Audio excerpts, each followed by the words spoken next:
What up, y'all? It's your dude Born Shining here. I'm Born Shining. You're Born Shining. We're all born shining. Don't let nobody tell you otherwise. And if they do try, they are, they're, they're fucking lost. All right. So, first off, I want to give a shout out to Ra, the universal life force, the great spirit which moves through all things. I want to give a shout out to the archangels and the ascended masters. I want to give thank you to my spirit guides and spirit animals, my ancestors, my crossover loved ones, all my invisible helpers, and all my friends, known and unknown, seen and unseen.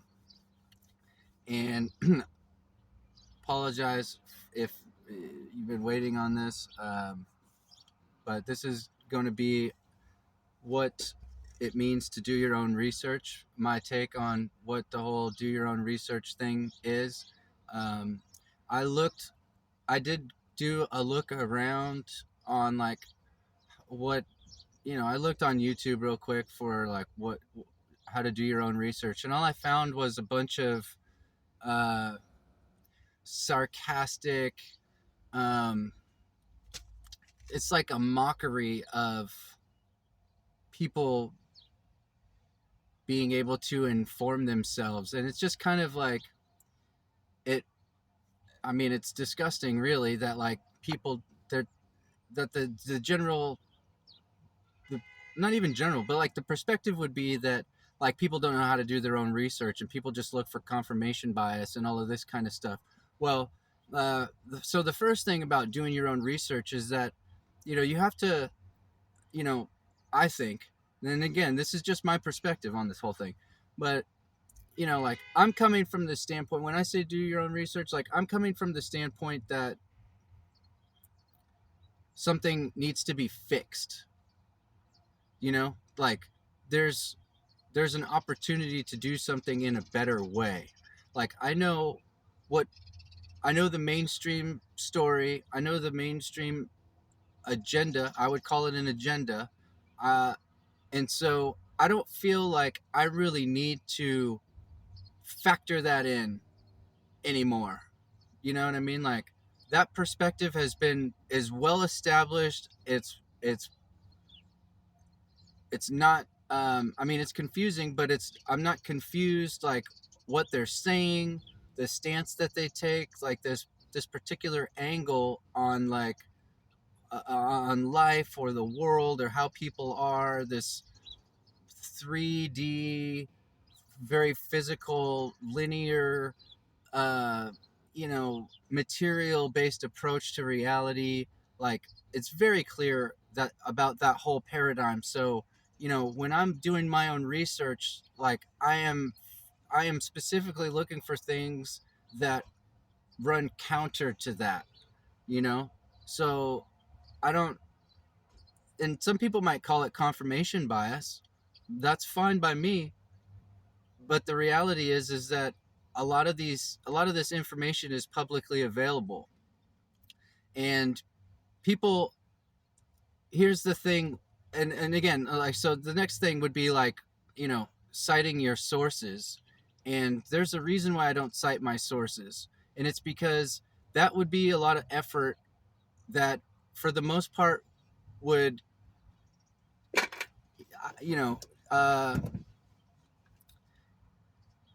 mm, at this point, I just feel like it would be a giant waste of time, because the people who are asking for your resources are generally the people who are going to discredit those resources. So I don't personally feel obliged to, um, humor people who say, "Oh, well, you're not citing your resources, so you're just making your shit up." And it's like, well, okay, well, if that's what you want to say, like, you're free to make that decision. It's not true, but you know, because the issue is like it's a bigger problem of people, clearly those people who say like you're not citing your resources.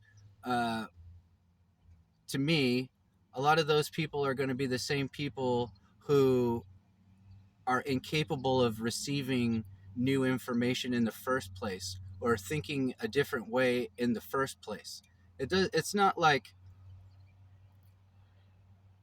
see, people, they want you to think that, like, oh, you show me something new and then I might change my mind. And it's like, well, if you don't think that there's something wrong and you don't think that there's a better way to do it, then you're not even going to be receptive to the information.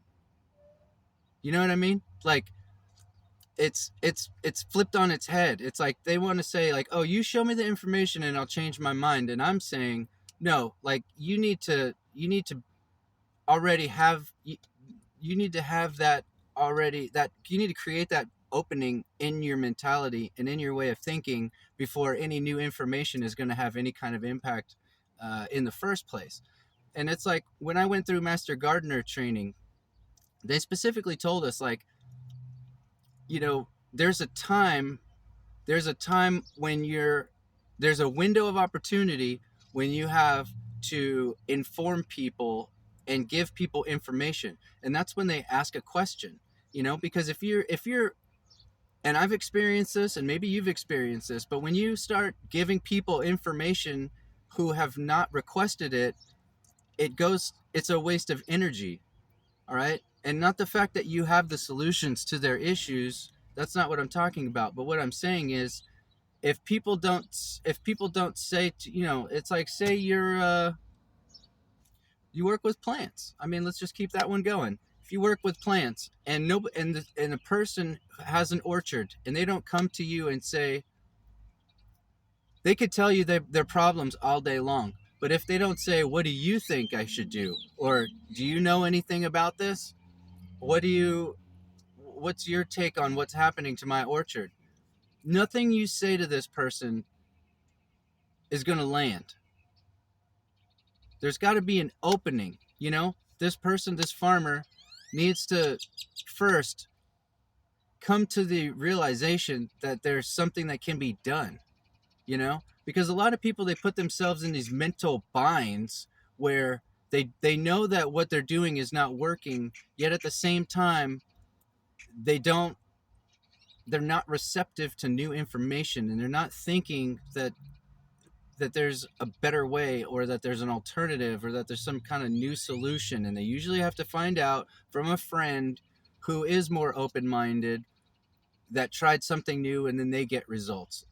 So it's counterintuitive. So I'm putting this out. That's why I'm not citing my sources, is because people are just going to discredit my sources and say, oh, tinfoil hat, oh, your conspiracy theories and blah blah blah. And so whatever. Like, I honestly, I'm so over that shit. Like, I don't fucking care about people not being open-minded, which is ironic, because those are usually the people that say, like, oh, I'm open-minded, or like, your mind is like a parachute, it only works when it's open. And it's like, yeah, but if your parachute is too open, your parachute doesn't fucking work anymore. You know what I mean? Like, don't be so open-minded that your brain fucking falls out. You know what I'm saying? So that's why I don't cite my sources. I'll tell you where to look. I'll tell you what questions to ask, but I'm not going to just hand it over on a silver platter, because that's not how people learn. And also,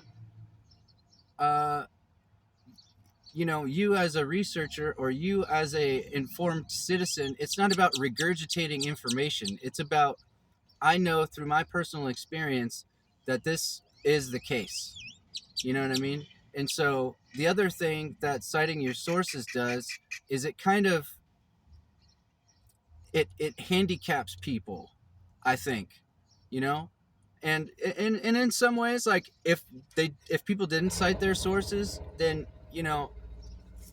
there wouldn't be a trail. And part of the other reason I don't cite my sources is because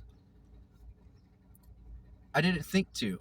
When I was just perusing a lot of this information and going down these rabbit holes and stuff, I didn't think, like, oh, I'm gonna just I'm gonna make a trail. But that's not very hard to do, because the information's out there. It's all publicly available. Again, like, I'm not some secret government insider with some kind of special access to a database of information that nobody else can access. Like, a lot of this stuff is available on the internet. A lot of it's just publicly available information. So, it's not that hard to find either. Um, you just have to know how to find it. All right. Uh, so that's kind of to me what it means to do your own research in a nutshell. And so the first thing is, sources. Like, where are you getting your information from?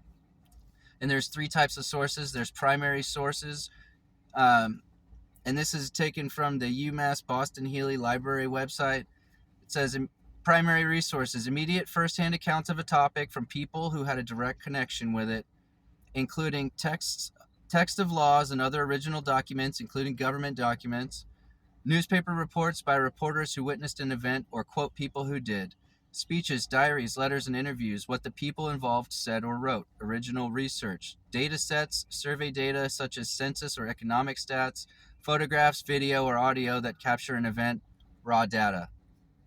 Secondary resources Secondary sources are one step removed from primary, though they often quote or otherwise use primary sources, can cover the same topic, but add a layer of interpretation and analysis. So, right off the bat, primary sources are going to be, first-hand accounts, pictures, video, audio, things that, the nucleus of the event, people who are involved in the event. Secondary sources are going to be people's interpretations of those pictures, of that video, uh, of the interview, and all of this kind of stuff. So, uh, secondary sources can include most books about a topic, analysis or interpretation of data, scholarly or other articles about a topic, especially by people not directly involved. Documentaries, though they often include photos or video portions that can be considered primary sources.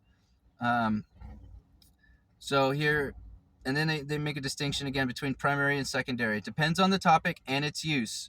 E.g., a biology textbook would be considered secondary if in the field of biology, since it describes and interprets the science but makes no original contribution to it. So therefore, it's not a research paper, it's just a collection of information. On the other hand, if the topic is science education and the history of textbooks could be used as primary sources to look at how they've changed over time. I don't think I need to expand on that. I think it's pretty self explanatory.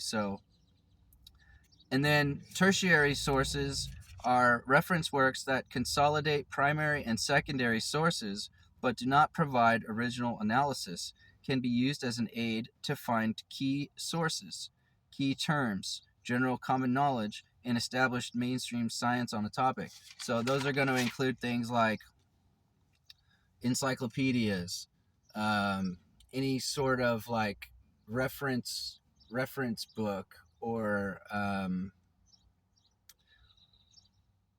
any like indexes and those kinds of things. Um, okay, so those are the sources. Now, when you start looking through the sources, you realize that like people who are involved in your primary sources can have, there can be different perspectives of the primary situation, or the original event, as they say. And it's also important here to understand that like when you're coming, like you have to come at this from a perspective of, again, like there's a truth. Like, what is the truth? Because if you're, well, yeah, understanding bias, like what's the truth? Like what's the truth about an event or a situation?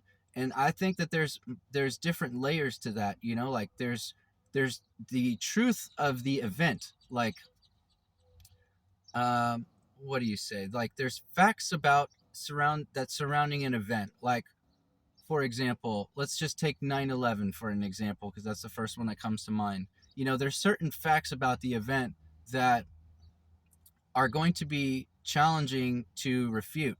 Like, the buildings collapsed. You know what I mean?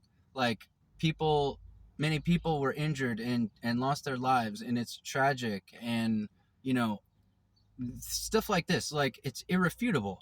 You know what I mean? But there's another layer of truth that goes deeper than the surface level, and that is like, who's behind it, what motives would they have for doing that, what changed after that event, what was on the brink of changing before that event. Like, do we have trends that we can see, that we can look back through time and see leading up to these events? Who was involved? Like, are the people related in some way? Are there patterns? Like, so understanding bias, like, all of this stuff matters. You know what I'm saying? All of this stuff matters. So there's, the superficial level of like, yeah, you know, the buildings collapse and the planes and all of this kind of stuff. But then deeper than that, you have to, there's a whole wide network and a wide range of things. Like, when you start analyzing these events and situations, it doesn't just come down to like, there's another layer beyond the superficial that is really important to consider, to me, because again, there's a truth, and the truth, and I'm starting with like the truth of things as they are today, recognizing that the situation that we're in collectively as a country or a world or whatever, and that things happened that led up to this. Nothing happens in a vacuum. It's rather impossible to isolate something like, like 9/11 and just say like, oh, this was a terrorist attack. Well, and it's like, okay, well, when you start unraveling all of the reasons and pieces that led up to it, it's not so simple.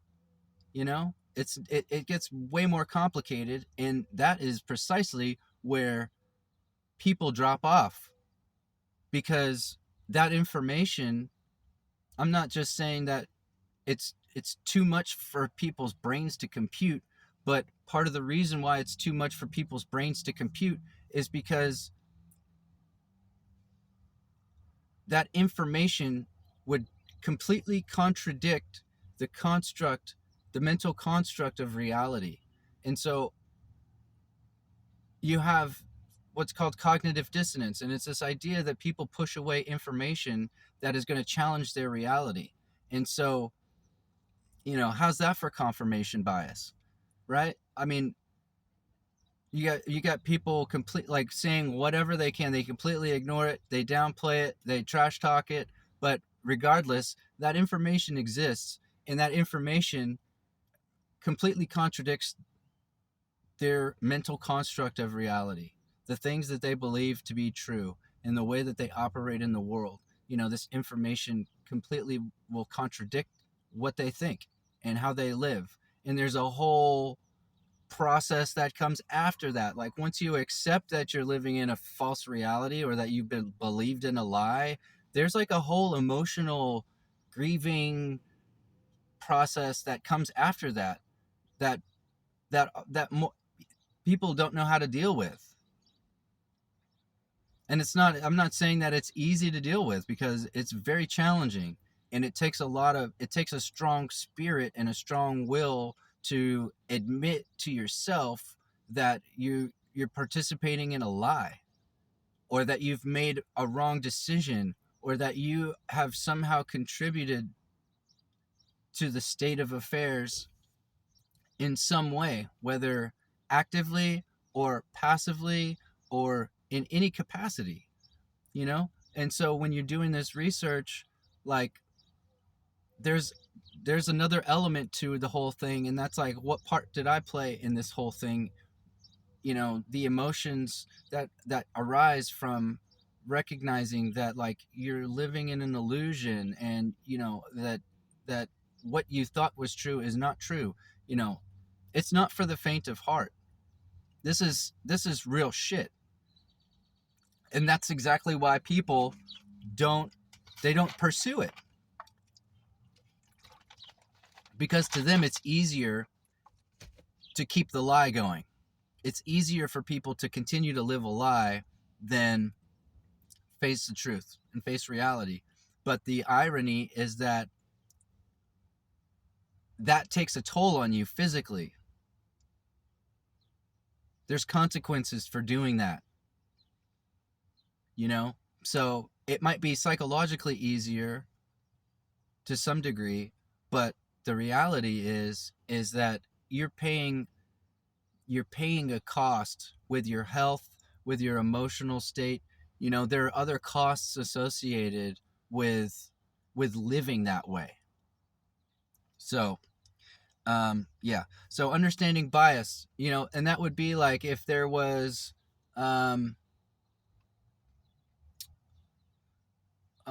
you know, like some kind of workers strike, or um you know, like let's just, yeah, let's say like a workers strike in the 1870s or some shit, you know, I don't know. I'm just thinking of an example off the top of my head.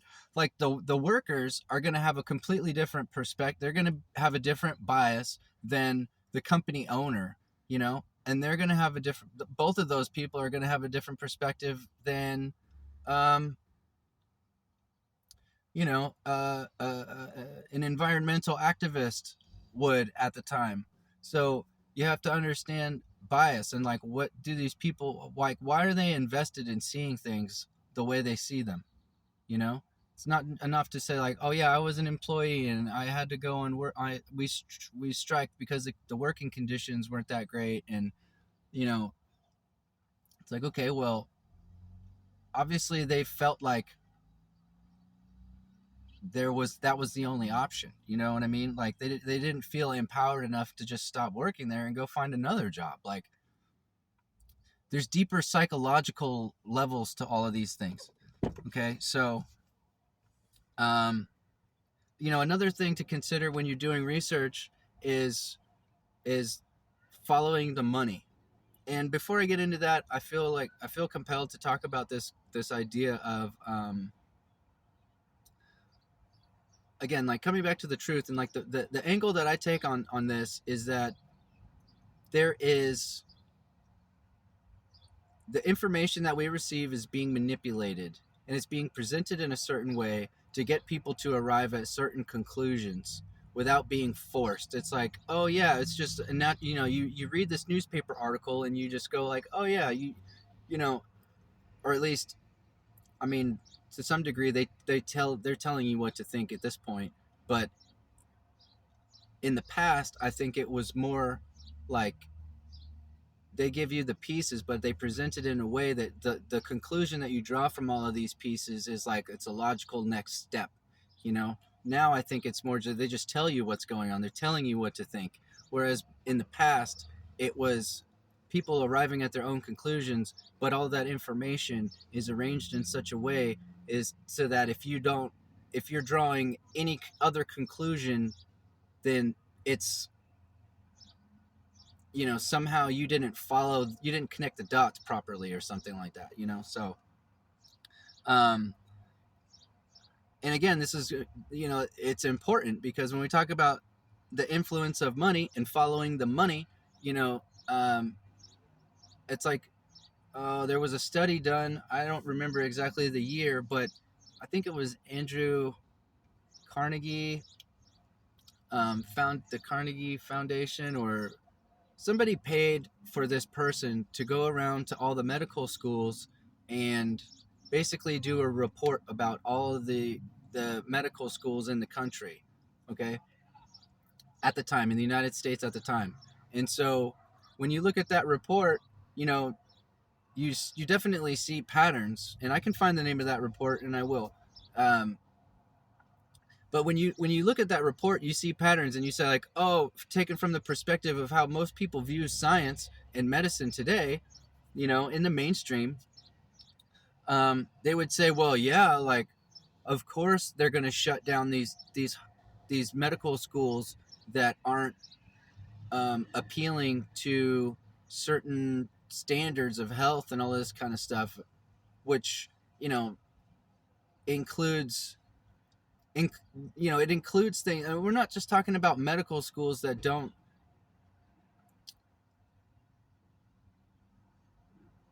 We're not just talking about medical schools that have like dirty knives and shit. You know what I mean? Like we're talking about schools that were teaching a completely different curriculum than what is currently taught in medical schools. All right, specifically natural medicine, natural healing, natural means of easing suffering and possibly even curing disease, which is a big, the C word. You're not allowed to say the C word. But, in this document, the person goes around to all the medical schools in the United States and he pretty much does an assessment of all of these um, medical schools. And, if you were to read that document, you would look at it and you say, oh, yeah, like here's an intelligent person who's gone around all these medical schools and he's making he's evaluating all of these medical schools by the same criteria. So there's, he's not picking on anybody.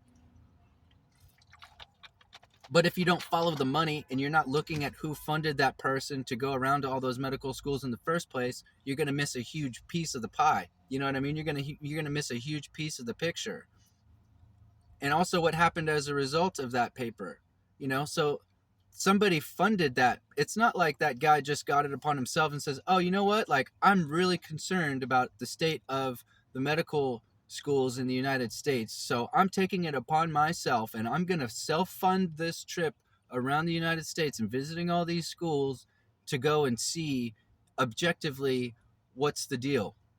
That's not what happened. This guy got money to go around and pretty much bastardize anything that didn't fit into this box of what they considered to be medicine. Okay? And everybody, all the schools that were practicing pharmaceuticals and all of these kinds of things, like they got money. Well, there wasn't really pharmaceuticals at this time, but like the idea is that there was a motive to this paper. You know what I mean? And if you're not following the money, then you're gonna miss that, and you're just gonna look at the paper as it's this standalone thing when really it's connected to this whole other network of shit that includes the money. So following the money is huge. Like it's a crucial aspect of doing your own research, and similar to like following the money, because you've got people who will say things, they will receive money to say things. You've also got people who are putting their life on the line by saying things, so follow the money is also like on a deeper level. It's not just about the money. It's about what does this person stand to gain or lose by saying this information, and case in point, there's a lot of doctors, and you can find a lot of this stuff on YouTube, man. There's a lot of people who put their lives at risk. They put their families' lives at risk. They risk being canceled by the medical board in their state. They're risking their practice. And I mean, we're not talking about somebody straight out of medical school with no experience or no practice. We're talking about like career doctors who have a lot to lose. We're talking about medical doctors who have a lot to lose, and that's because this is, especially like specifically when we're talking about the medical industry, we're talking about. Hold on, let's see how much. Okay, oh damn, all right. We're talking about lots of money. We're talking about lots of money. So, these people who sit on the boards of these companies and all these investors and blah, blah, blah, blah, blah, they have a lot to lose by keeping this charade going. You know what I mean? They have a lot to lose by keeping this charade going. And also, if you actually look at all of the data, shit doesn't even work. It works as well as the placebo works. You know what I mean? So why wouldn't we just use the fucking placebo? And there would be no side effects and all this other stuff, but they wouldn't make money on that. You know what I mean? So when you follow the money, it's not just about necessarily the money. It's like, what does this person stand to gain or lose by presenting the information in this way, or taking their stance on the issue, um, and then next is big picture versus little picture, macro micro. Again, nothing happens in a vacuum, so it's like you can't talk about what happened at 9/11 without talking about US foreign policy. You can't talk about that without talking about so many other things. And so when you're finding research and you're, especially historical information and historical events, you're it's really important to do this constant, like, back and forth um, between the event and the environment that the event occurred. You really can't just look at this environment and say, like, oh, these planes crashed into this building and it was a terrible thing. That really doesn't do it justice. Like, there's a lot more happening. Like, you would have to look into, like, well, why were these people pissed, and, like, why would they try to fly a plane into the building, and was there other information? And on that note, you know getting back to the original, like, one of the first things that I said in this video is, like, there's a truth. Like, if you think that you're being told all there is to know about an event, like, you've got bigger problems, dude, because these people, they do not. If you were getting all the information, there wouldn't be surprises.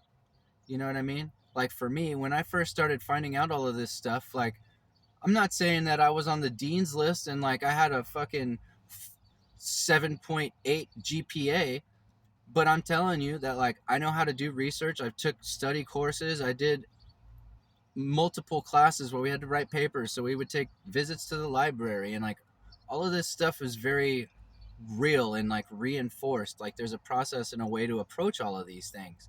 But the thing that doesn't get talked about so much is that the underlying assumption of the author, like, what what is their perspective on the world? And sure, you might be able to draw some of those conclusions just by reading the paper, but when this other information presents itself, you know, it's like, well, where's that been hiding? How come they don't just how come people don't just tell you all of these pieces of information right out of the gate? You know what I mean? So what I'm saying is like, you can go read 10 papers about a topic by so-called experts, but then you go and you do your own research and you start finding information that's not being discussed or even mentioned in any of those so-called experts papers. And it's like, huh, that's kind of weird. They didn't even mention it. They didn't even mention it. So it's either those people are actively trying to cover it up and hide it, or they're not as intelligent as they claim. You know what I'm saying? They're not as open-minded as they claim. And, so again, just putting that in there. So yeah, big picture, little picture. You can't separate an event from the environment in which it occurred. Pattern recognition, kind of, again, the same names keep popping up. Associations between people. Like, people will say, oh, there's not a conspiracy because you really want me to believe that, like, all these people sit in a room and make all these agreements. And it's like, well, in some cases, yes, but in some cases, no, because, these people aren't that stupid. You know what I mean? But when you look at, like, connections between people and associations, it's like, also, if you're gonna discredit the connection that being in the same fraternity or going to the same college or growing up, family friends or any of these kinds of things, like, you're an idiot, because that shit matters. All right, I'm not saying that people who come from the same place think the same, and, like, they're gonna it's not like, it's not a stereotype as much as it is a fact. you know like, it's a fact that most people try to make a lot of money, and they work together to do it. You know what I mean? The difference is that, like, the people who have these you know, and again, we could call it, I call it an agenda, but we could just call it a pattern. Whatever you want to call it, the reality is that things are moving in a direction. You know what I mean? And the quicker and harder you want to push things in a certain direction, the faster things seem to move for you. The better your life improves, the more money you make, all of this kind of shit. So again, whether you want to call it an agenda or whether you want to call it a pattern or a trend, it doesn't matter to me. But the difference is intention. And yes, personally, I do think that there are people who communicate with each other to make sure that things move in a certain direction. For sure. Zero doubt in my mind. All right. And that would be part of pattern recognition. Again, same names keep popping up. Associations between people and groups, and institutions. So here, so kind of what I was talking about with like understanding bias, and I'm talking fast because I'm on my lunch break and I want to try to get as much of this stuff in as possible because I'm not behind. I'm always in perfect divine timing. But what I'm saying is, this is something that I've been wanting to do for a while, and I really want to get this out there. So, if I'm talking too fast for you, then like slow the video down a little bit. So again, cross-referencing and triangulating information and sources. So this is like, now we're starting to combine some of these different elements. Triangulating information. Like what I like to do is like I said, I trust that there's a truth in about an event. There's a truth. There's a truth, and just because certain people want me to think a certain way about something doesn't mean that I'm gonna do that. But what I'm saying is, like, author A talks about an event in such a way, author B talks about an event in such a way, but those people have a bias, and so then you take another author's perspective, um, and you start to create this. You start putting these dots up, and you get to see, okay, like, what do these authors have in common, what do these authors disagree on, and where does what's the sum of all of this information? You know what I mean? I'm not just talking about like the information they're putting out in their papers. What I'm saying is, like, when people are talking about bits, and when there's information that's being mentioned by author C that author A or author B doesn't mention, it starts to raise questions, and you start to really, you get more, it just gives you more information, and you have more information, more detailed, more pixels, whatever you want to call it. But you have a clearer picture of like what's actually going on, and not just what people want you to think is going on. All right. And so, I guess call that triangulating information, and sources. Um, and so when you're doing your searching, there's something called a Boolean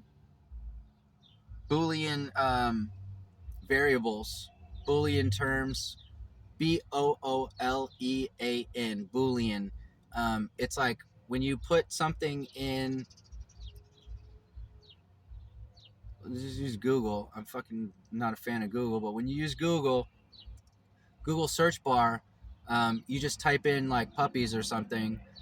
It will it brings up all kinds of information. But when you put puppies in quotes, you get different results. When you put puppies in quotes plus, cats, then you get different results. So Boolean basically is like a way of refining your searches. You can search on websites, like one specific website, you can search the whole website for specific things by using these Boolean variables and these Boolean terms.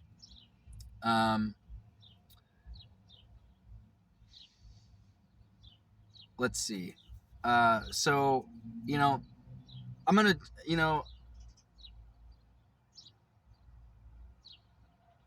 I'm going to, yeah, what's given versus what is discovered. I'm gonna kind of I'm gonna end it there. I think that 40 minutes is a long enough time to be talking about this. I feel like I talked about a lot of things. Um, it may or may not make sense, but if you have any questions, you can always leave. You can always put a post in the comments section, and I'll check it out and see if I can answer your question or guide you to some more information that might be of use. But um, this is just my take on finding information, and it starts with in doing your own research.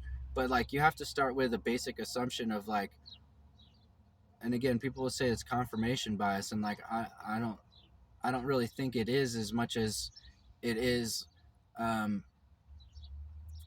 like, no, I don't accept what people are telling me just because they're telling me that. I don't accept things as true just because 10 people tell me the same thing. 100 people, 1,000 people, I don't give a shit how many people are telling me the same story if the information that I'm finding doesn't match up to what they're telling me.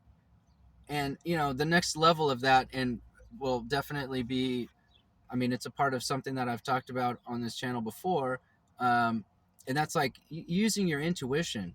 And I guess that's probably be the cherry on top here is that when you use your intuition to verify all this information, and you're able to think about all of this information in an objective way, but you can't escape bias. And so when you're looking for the truth, um, there's a difference between information that resonates at a heart level or information that resonates at a brain level or information that resonates on like a fear level. And when you accept that you have these abilities and that everybody has these abilities, and you accept um, that ultimately you have the tools to determine the truth for yourself, uh, you'll be more open to hearing information. You'll be more open to um, and more aware of what is the author trying to get you to think. Like, what is the author trying to get you to think? And what I mean by that is, like, are they trying to get you to be afraid? Are they trying to get you to be, does this offer any more clarity? Um, like, you get to see on a deeper level, like, what's the intent of the author. And when you start adding in like the money and all of these other things, it just starts to become like, it really starts to stick out, like, what's happening here. And um, there's a huge manipulation of information. And being in a so-called free society, if if your information, if you're not being given all the information that there is, you're not free. How can you make an informed decision about something that you don't have all the information about? So that's a really freedom of information, free flow of information is absolutely essential to a free society. You can't have a free society without a free flow of information. Those two things don't go together.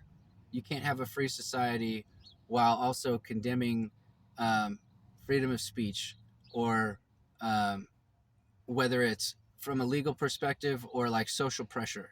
Um, that's not a free society. So anyway, I'm gonna leave it there. Um, you have the capacity and the tools within you, the organic, biological tools and gifts to be able to interpret this information that you come across, and also you using your logic. You know what I mean? Like, there is brain work involved. It's not just like, oh well, that's what they said, so I'm gonna go along with it. Like, you keep digging, you keep digging, and you keep digging, and you just, it builds on itself. Like, once you do this a few times, again, like, you start to see patterns, you start to see trends, you start to see the same names popping up, the same groups popping up, and it starts to become very clear um, what's really going on here. All right, so I'm gonna leave it there. I love you guys. I hope you have a great day, and thanks for watching. All right, peace.